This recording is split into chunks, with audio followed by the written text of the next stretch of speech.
Marshall Thundering Herd rolled into town Wednesday night to take on the Trojans in some good old Sun Belt and conference action. The game started out close with each team trading buckets, but as time slowly ticked down, Troy slowly moved away with their lead getting bigger and bigger.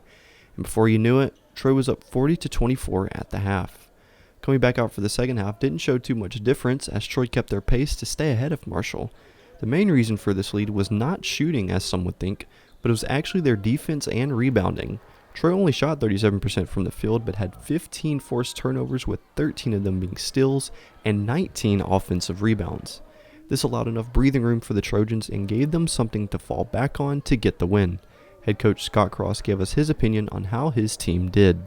Yeah, I thought overall I was pleased with it. Anytime you had 13 steals, 19 offensive rebounds, I don't know how many shots. I think we got 13 more shots, and then you're doing something right. That's got to kind of be the identity of our basketball team. I think our guys did it. We did get sloppy the last 15 minutes of the second half.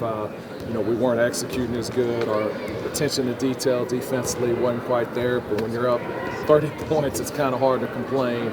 I'm glad our guys finished the game off on a positive note, and obviously I think it was a pretty demonstrative win.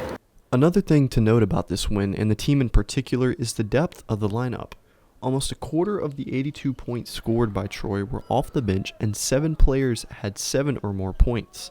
This is really good news for Coach Cross, as his Trojans are more flexible than other Sun Belt teams, which is really good because it's almost like a fail-safe. Say a starter is having a cold start in the early opening.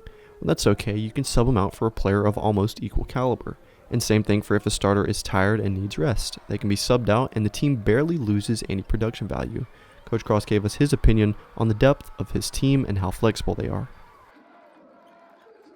I think that's probably been our biggest strength. I think us and App State had the most bench minutes in the Sun Belt, and we're at the top of the league. I think it's very, very important because you can have a level of intensity defensively where teams, where they're playing guys 35, 36 minutes, they just can't do it. So our bench is phenomenal. There's a lot of guys on our bench that have started games.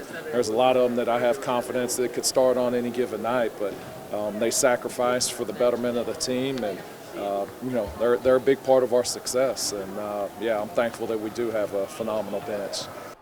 Once the final buzzer rang out, the score was 82-66. An important note, this win over Marshall ties Troy for first in the Sun Belt standings with App State, as App State dropped their game with Texas State last night.